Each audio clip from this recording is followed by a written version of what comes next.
இன்னைக்கு கொத்தமல்லி புதினா சட்னி எப்படி பண்ணுறதுன்னு தான் பார்க்க போகிறோம். தேவையான இன்க்ரீடியண்ட்லாம் எடுத்து வச்சுருக்கேன். கொத்தமல்லி, கொஞ்சமாக புதினா, அப்புறம் உளுந்து, ஒரு தக்காளி, ஒரு பெரிய சைஸ் வெங்காயம், அப்புறம் கொஞ்சமாக சில்லி, அப்புறம் தேங்காய்.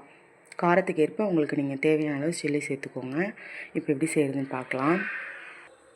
கடாய் நல்லா சூடானணும் ஒரு 4 ஸ்பூன் போல் ஆயில் சேர்த்துக்கலாம். இப்போ இதில் நம்ம கட் பண்ணி வச்சுருந்தா ஆனியனை சேர்த்துக்கலாம். அப்புறம் சில்லியையும் சேர்த்துக்கலாம். இல்லை டொமேட்டோவையும் சேர்த்துக்கலாம். போவே கொஞ்சமாக டேஸ்ட்டுக்காக ஒரு 1/2 ஸ்பூன் போல் நான் உளுந்து சேர்த்துக்கிறேன். இதை நல்லா கோல்டன் ப்ரௌன் ஆகிற அளவுக்கு வதக்கிக்கலாம்.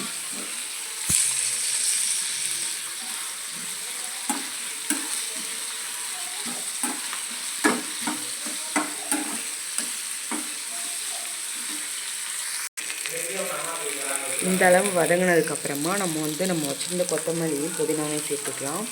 கொத்தமல்லி பார்த்திங்கன்னா நீங்கள் எந்த ரேஷியோவில் வேணாலும் எடுத்துக்கலாம். கொத்தமல்லி அதிகமாகவோ இல்லை புதினா அதிகமாகவோ அது உங்கள் விருப்பம். எப்படி செஞ்சாலுமே இந்த சட்னி ரொம்ப சூப்பராக இருக்கும்.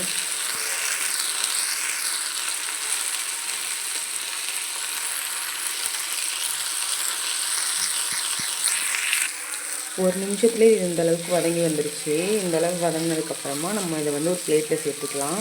இது கொஞ்சம் நாளைக்கு ஆறட்டும். இப்போ அதே கடாயிலே கொஞ்சமாக ஆயில் சேர்த்து தாளிச்சிக்கலாம்.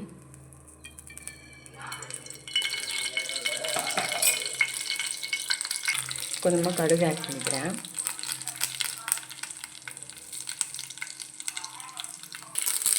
கடுகு நல்லா வெடிச்சதுக்கப்புறமா கருவேப்பிலை ஆட் பண்ணிக்கிறேன். இப்போ இதை எடுத்து உரமாக வச்சுக்கலாம். நல்லா பொரிஞ்சிருச்சு. இப்போ மிக்ஸி ஜாரில் ஃபஸ்ட்டு நம்ம தேங்காய் சில்லை மட்டும் சேர்த்து அரைச்சிக்கலாம். ஏன்னா அப்போ தான் நல்லா அரைப்படும், இல்லாட்டி ஒழுங்காக அரைப்படாது. தேங்காய் நம்ம துருவின பூ மாதிரி அரைப்பட்டதுக்கப்புறமா நம்ம இப்போ ஆற வச்சுருந்தோம் இல்லையா, அதை சேர்த்துக்கலாம். இதில் நான் ஒரு சின்ன சைஸ் புளி ஆட் பண்ணிக்கிறேன் டேஸ்ட்டுக்காக. எல்லாத்தையும் நான் மிக்ஸி ஜாரில் சேர்த்துட்டேன். இப்போ இதில் நம்ம தேவையான அளவு சால்ட் ஆட் பண்ணிக்கலாம். இப்போ இதை நல்லா கிரைண்ட் பண்ணிக்கலாம். கொஞ்சமாக நான் தண்ணி ஆட் பண்ணியிருக்கேன். இப்போ திரும்ப கிரைண்ட் பண்ணிக்கலாம். சட்னி ரெடி ஆகிடுச்சு. இப்போ இதில் தாளிப்பு ஆட் பண்ணிக்கலாம். அவ்வளோதான், சூப்பரான சட்னி ரெடி ஆகிடுச்சு. டேஸ்ட்டு ரொம்ப சூப்பராக இருக்கும். கண்டிப்பாக ட்ரை பண்ணுங்கள். என் ரெசிபி பிடிச்சிருந்ததுன்னா என் சேனலுக்கு லைக் பண்ணிவிட்டு அப்படியே சப்ஸ்கிரைப் பண்ணிடுங்க. நெக்ஸ்ட் வீடியோவில் பார்க்கலாம். பாய்.